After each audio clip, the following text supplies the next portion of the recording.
petits couche-tard et lève-tard. Oui, je suis en pyjama. Enfin, ça ressemble à un pyjama, mais non, ça n'est pas un. Hein. Quand on est à la maison, on ne fait pas d'efforts vestimentaires, c'est vrai. Bon. Allez, on va passer vite au fil de l'actualité, même si on se retrouve tous les soirs à 20h pour les nouvelles du front, vous le savez, où je fais un petit résumé global de la journée. Bon, là, il y a tellement de trucs que j'ai décidé en plus de faire une vidéo. Alors, je vais commencer par la bonne nouvelle de la journée, le Zincoin à 1,51$. 1,51$, et ce, toujours à quelques jours du développement de sa blockchain, qui n'est pas encore développée, qui va l'être dans quelques jours. 1,51$. On était à 0,27$ il y a une semaine.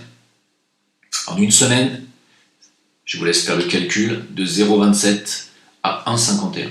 5 fois, plus de 5 fois, sa valeur en une semaine. Hein, bon, après, vous faites comme vous voulez, ou vous continuez à vous dire « ouais, on s'en fout », ou vous faites comme des centaines de personnes qui m'écrivent maintenant tous les jours pour investir, et vous m'écrivez à jimleveilleur@gmail.com. L'adresse de toute façon est sous cette vidéo et sera à la fin de cette vidéo aussi. Voilà. Le Zincoin, une valeur refuge évidente et une valeur d'avenir. Voilà. La crypto va se développer, c'est l'après-crise. Alors, pourquoi je vous dis ça? Parce que Donald Trump a aujourd'hui déclaré, enfin hier ou aujourd'hui, déclaré qu'il y aura beaucoup plus de morts suite à la crise financière et la récession qui arrive derrière qu'à cause du coronavirus. Donald Trump qui a déclaré ça cette nuit. Si vous ne croyez toujours pas que derrière cette crise du coronavirus, il va y avoir une grave crise économique, bancaire, si vous ne croyez toujours pas, vous ne croyez toujours pas, votre réveil sera très douloureux. Hein. Pourquoi je fais le forcing sur le Zincoin et sur les cryptos? Parce que c'est là que ça va se passer. Alors, sur l'or, sur l'argent, sur les valeurs refuges habituelles, bien sûr. Sur l'immobilier, il peut y avoir un crack immobilier, c'est une chute de l'immobilier. Hein. Sur les cryptos, c'est le contraire, ça va grimper. Hein. Le dollar va s'écrouler, l'euro va s'écrouler, et les cryptos vont grimper. Hein. Le Bitcoin est déjà remonté très fort, l'Ethereum aussi, et le Zincoin 500% en une semaine. Je rigole pas, voilà. Donc, et c'est pas fini. Hein. Comprenez bien qu'on est à l'aube de changements majeurs dans le domaine de la finance, et surtout le domaine de la façon de payer, de la monnaie, de la banque. Tout ceci va totalement changer. Et pour tous ceux qui, comme hier soir sur Discord, croient que pour l'instant il n'y a rien qui change, qu'on est simplement à l'arrêt, que tout va bien, et qu'on pourra reprendre notre petit train-train habituel après, le réveil va être très douloureux. Voilà. Tout va changer. Hein. Voilà. Je sais qu'il y en a qui n'y croient pas, qui disent « mais non, mais ils exagèrent, c'est complotiste ». L'armée dans les rues, comme si on allait faire faillite, comme si la banque était en difficulté, comme si n'importe quoi, comme si la Fédérale Banque américaine faisait tourner la planche à billets pour incorporer des faux billets, du papier cul, c'est ça, comme ils disent, pour sauver les banques qui sont de toute façon richissimes, comme si, oh là là. Alors, oui, parce que des connards de ce style, on en a tous autour de nous, on en a tout autour du ventre. Malheureusement, c'est que même dans nos propres familles, on en a. Je suis désolé. Alors, tout ce que je pourrais vous dire par rapport à ça, c'est qu'en ce moment, les comptes en banque, alors pas vos comptes en banque, vous pouvez y accéder, mais tout ce qui est coffre-fort, pour ceux qui possèdent des coffres-forts et qui ont foutu leur lingot d'or, leur lingot d'argent dans leur coffre-fort dans leur banque, c'est inaccessible. Les coffres-forts sont bloqués. Essayez, vous verrez si vous ne me croyez pas. Tous les avoirs sont gelés. Les avoirs bancaires sont gelés. Les assurances vie vont être gelées. Vous ne me croyez pas, c'est pas important, allez sur le site de Pierre Jovanovic et lisez sa revue de presse qui est sortie, je crois, hier. Lisez-la parce que ça vaut de l'or. Pourquoi? Parce qu'un homme averti en vaut deux. Soyez sur le coup, sur le qui-vive, j'ai envie de dire, de ce qui va se passer sur le plan bancaire et financier pour vos tronches. Voilà, c'est un conseil qui vaut ce qu'il vaut. Vous faites ce que vous voulez. L'Islande découvre 40 mutations du coronavirus, mes amis. 40 mutations du coronavirus. Ils ont même trouvé des patients, des malades qui avaient plusieurs souches de virus en eux. Oui, parce que j'ai écouté un petit peu l'allocution du professeur Raoul et il dit bien qu'on trouve chez des patients français le coronavirus qui porte le nom de NL63 et le coronavirus chinois. Ah, c'est pas le même. Non, c'est pas le même. C'est pas le même, il y a beaucoup de souches de coronavirus différents, apparemment il y en aurait pour des Européens, il y en aurait pour les Caucasiens, donc il y en aurait pour les Asiatiques, il y en aurait pour, selon le type d'ADN. C'est étonnant, hein? C'est étonnant. Les virus, c'est très intelligent. Hein. Alors, en parlant d'intelligence, plus con que le gouvernement français au niveau du traitement de la crise du coronavirus, il y a les Belges. Pas de ma faute. Hein. La Belgique a détruit 6 millions de masques FFP2, c'est-à-dire les masques qui sont efficaces contre le virus, hein, vous le savez. Ils sont arrivés à date de péremption, hein, c'est-à-dire que bon, bah, ils étaient plus bons, ils allaient s'autodétruire. Et donc, la ministre belge de la Santé, qui, comme vous pouvez le voir sur son visage, a l'air de respirer l'intelligence, elle a dit non, il faut les détruire. Hein. Puis bon, elle n'a pas renouvelé, elle a dit non, on ne va pas renouveler un stock de masques qui ne servent à rien puisqu'on les détruit. Voilà, ça c'est l'intelligence du gouvernement belge. Je tenais à vous le partager. Hein. Je trouve que c'est quand même extraordinaire. Un porte-avions américain en Asie frappé de plein fouet par le coronavirus. Ils ont 3 cas sur un porte-avions. On se demande comment le virus a pu débarquer sur un porte-avions. C'est quand même étonnant. Et ce que je trouve assez extraordinaire aujourd'hui au niveau des nouvelles, c'est les Italiens qui retirent le drapeau de l'Union européenne et qui le remplacent par le drapeau de la République populaire de Chine. On ne sait pas pourquoi. Certainement parce qu'ils ont reçu de l'aide de la part de Chine, mais ils ont aussi reçu de l'aide de la part de la Russie et de Cuba. Car Cuba est venu aider le pays du tiers-monde qui est devenu l'Italie. Et vous allez pouvoir remarquer que les 3 pays les plus touchés en Europe par le coronavirus sont l'Italie, l'Espagne et la France. Alors, certes, vous allez me dire, c'est quand même bizarre, c'est les pays les plus endettés. Ah oui, non, parce que le pays le plus endetté, c'est la Grèce. Mais bon, effectivement, après la Grèce, les 3 pays les plus endettés sont ces 3-là. La Grèce ne semble pas être submergée par le virus. Pas autant, en tout cas, que l'Italie ou la France ou l'Espagne. Non, mais moi je me suis dit, c'est quand même les 3 bastions de la chrétienté mondiale, par contre. Petite réflexion comme ça. Ouais, c'est juste histoire de réfléchir. Hein. Alors, puisque l'Italie se fait aider par Cuba, sachez que des députés français exhortent Édouard Philippe à demander l'aide aux médecins cubains. Ben oui, on est aussi un pays du tiers-monde en matière d'aide sanitaire et en matière d'hospitalisation. On est devenu un pays du tiers-monde. Donc il faut de l'aide cubaine plutôt. Voilà. Cuba doit aider maintenant la France parce que Cuba est un pays communiste et Cuba est un pays pauvre, mais pas au point quand même de la France, et donc il faut que Cuba aide la France, hein, comme elle a aidé l'Italie. Alors, dans la série Recycle ta salope, parce qu'il y a Balance ton porc, Balance ton antisémite, il y a aussi Recycle ta salope.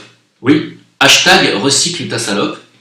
En pleine tourmente, Agnès Buzyn, vous allez me dire, elle doit sûrement être au chômage, puis personne ne va vouloir d'elle. Mais que nenni, mes amis, que nenni, c'est mal connaître les gens qui sont dans le sérail, mal connaître les gens qui sont protégés par le système, qui font partie du système, bien entendu.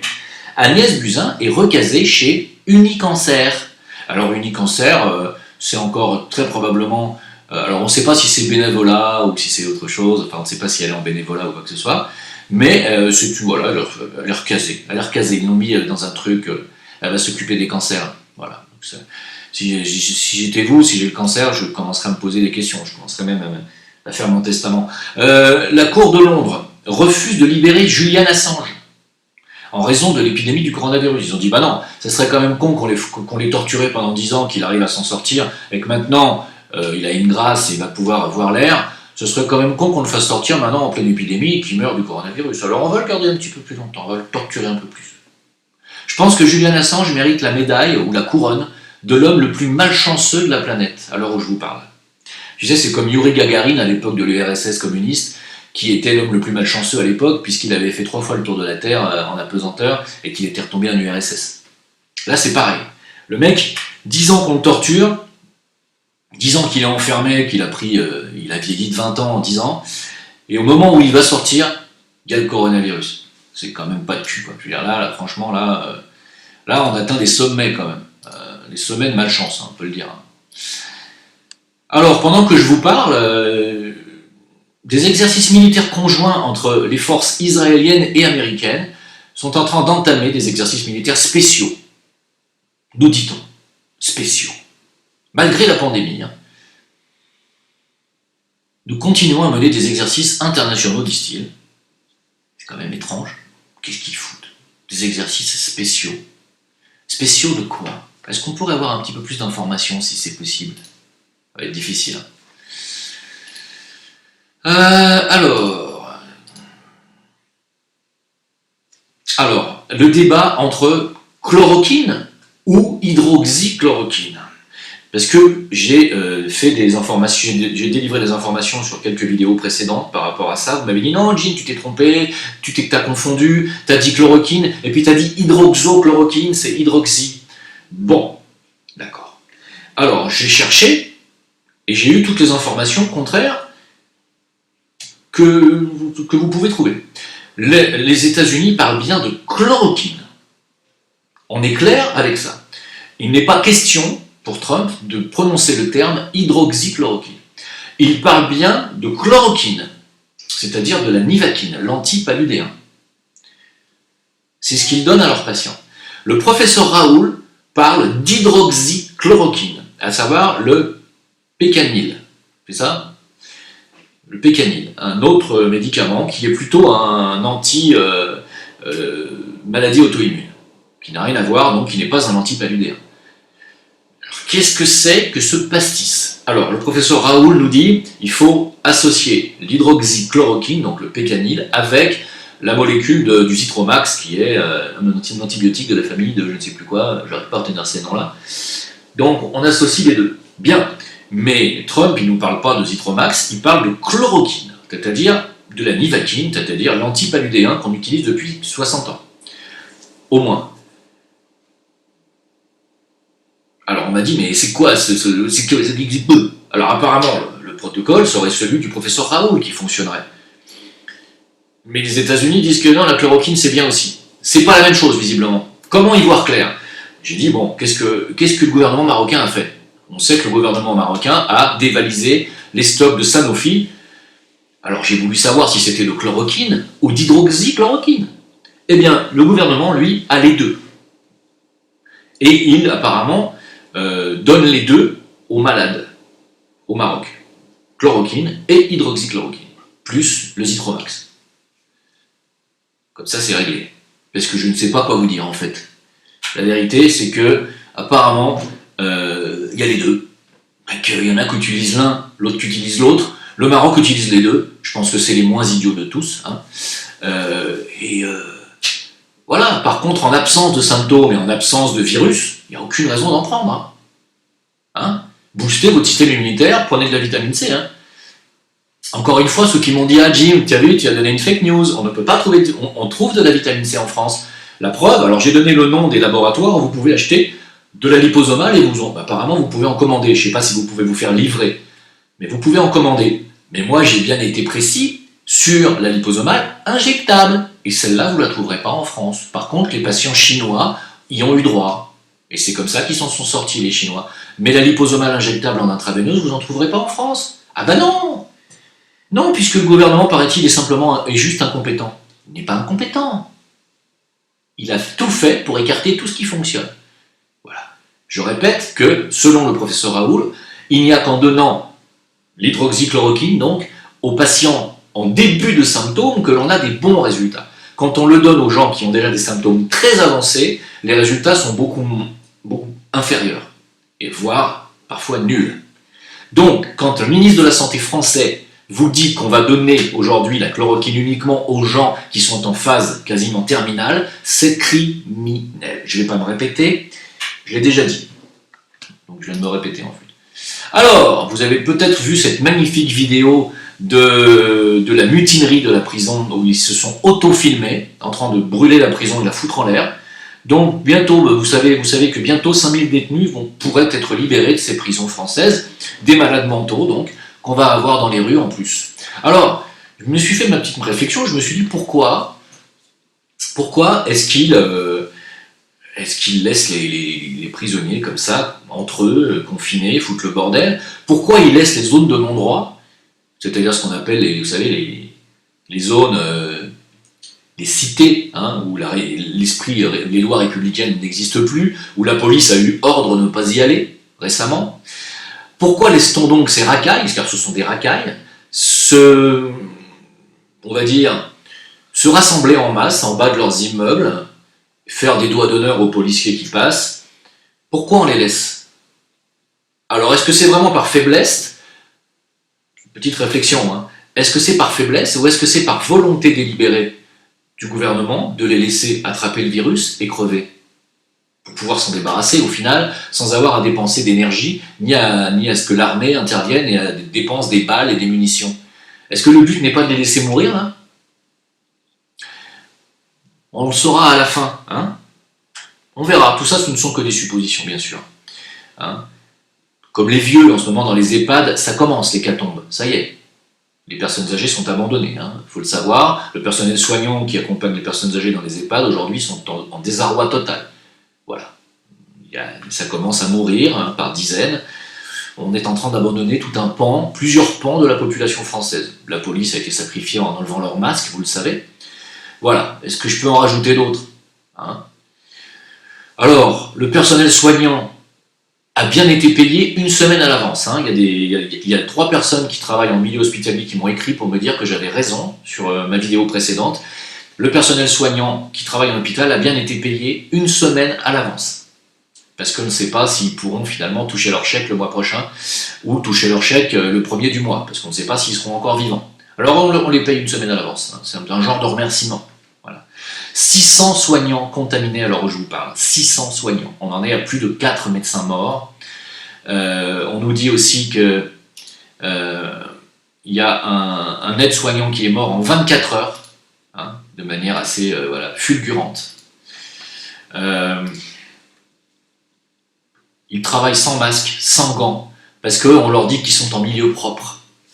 Mais le virus, il adore les milieux propres. Il devient encore plus virulent dans les milieux propres. Il mute et il est beaucoup plus virulent. Renseignez-vous sur les staphylocoques dorés qu'on trouve dans les hôpitaux et à quel point les maladies iatrogènes et les effets secondaires sont beaucoup plus graves dans les hôpitaux quand on les attrape qu'en milieu normal. Hein. Alors, on nous dit que c'est le directeur de Super U France qui nous dit qu'il n'y aura pas de pénurie soudaine, mais il y aura une pénurie progressive des denrées. Ça ne veut pas dire qu'il faut vous ruer tout de suite sur les paquets de riz, mais quand même, si j'étais vous, j'achèterais par grosse quantité quand même. Hein, pour éviter de prendre aussi une amende pour être sorti dans la rue pour avoir acheté uniquement une baguette. Hein, comme c'est arrivé à Sanary-sur-Mer. Le maire de Sanary est devenu complètement dingue. Alors, on me dit, mais est-ce que c'est vraiment une réalité, Jim, ce coronavirus? Parce que vous êtes nombreux à m'envoyer des théories, comme quoi le virus n'existe pas, comme quoi c'est pas vrai, ça c'est simplement la grippe et les gens meurent simplement parce que... ah ouais, alors on retrouve les mêmes connards du départ, tu comprends, c'est une histoire de grippe, c'est tout, c'est juste une surinfection, les gens qui l'attrapent, de toute façon c'est des gens qui, quelque part, mon cul sur la commode, voilà. Alors, le prince Charles est positif, la mère Merkel est positive, le pape serait positif, et j'en passe et des meilleurs. Alors si, moi j'ai des copains qui sont touchés personnellement maintenant, qui ont les symptômes, donc ça ne touche pas que les autres. Hein. Parce que souvent on me dit, mais tu connais toi des gens qui ont chopé le virus? Tu en connais personnellement? Alors oui, y compris un investisseur Zincoin, hein, qui était venu il y a quelques mois nous rencontrer, et qui apparemment aujourd'hui serait dans un état critique. Voilà, donc je profite pour passer mon salut et lui souhaiter quand même tout le rétablissement possible. Petite annonce comme ça qui n'a rien à voir avec le reste, mais un Belge m'a écrit pour me dire que Rothschild Financial Corporation est actionnaire à 54% de l'audiovisuel belge et que l'État belge ne l'est qu'à 9%. C'est juste une petite info en passant. La seule usine française qui fabriquait la chloroquine est en redressement judiciaire, sans repreneur. Vive la France, hein? Alors ça fait 9 mois qu'elle est en redressement judiciaire, alors ça tombe pas pile maintenant, mais redressement judiciaire, ça veut dire qu'elle n'est pas totalement liquidée, elle n'est pas encore en liquidation, elle est en redressement judiciaire, il faut donc un repreneur. Donc si vous avez de l'argent, vous ne savez pas comment foutre, essayez de reprendre l'usine et de la remettre en marche. Ce serait bien que la France puisse fabriquer de l'hydroxychloroquine, ou hydroxychloroquine, ou chloroquine. Non? Vous croyez pas? Visiblement, l'État français n'a pas l'air très pressé de nationaliser cette entreprise. Et ouais, c'est comme ça. Mes condoléances à l'artiste Manu Dibango qui nous a quittés du coronavirus, pour ceux qui n'y croient toujours pas. Manu Dibango nous a quittés du coronavirus avant-hier. Au niveau des pétitions, alors on en est où dans les pétitions? Vous dites, mais Jim, les pétitions, ça ne sert à rien. Si, ça sert à montrer à l'élite qu'il commence à nous casser les couilles velues. Alors, il y a une pétition de Bruno Gassio, carrément pour faire condamner l'État français. Il y a une pétition de 600 toubibs contre Agnès Buzyn et Édouard Philippe pour crime contre l'humanité. Il y a une pétition de Stéphane Blais et moi-même contre Buzyn pour crime contre l'humanité. Il y a une pétition que j'ai lancée aussi pour que George Soros soit jugé de ses crimes. Pareil, cette pétition, vous la trouvez sur mon mur Facebook, Jim Leveilleur, ou VK, Jim Leveilleur. D'ailleurs, je vais la mettre en dessous de cette vidéo, tiens. Je vais toutes les mettre, voilà. Pendant ce temps-là, la Russie, le grand sage, je l'ai déjà dit, appelle le monde à suspendre ses guerres et ses sanctions économiques pour éviter une catastrophe humanitaire mondiale. On peut dire ce qu'on veut sur les Russes, sur Poutine, mais je trouve que c'est la sagesse même qu'un grand pays comme ça appelle le monde, et notamment les États-Unis, à suspendre ses guerres, je répète, et ses sanctions économiques pour éviter une catastrophe humanitaire mondiale. Car, comme l'a dit Donald Trump, et je l'ai dit tout à l'heure en début de vidéo, il y aura beaucoup plus de morts de la récession économique qui arrive derrière que du coronavirus. Voilà, il faut être dans le partage, hein, je pense que c'est très important. Voilà. Vous savez que le confinement va durer plus que prévu pour la France, hein, donc je ne vais pas vous le rajouter sur le... Voilà.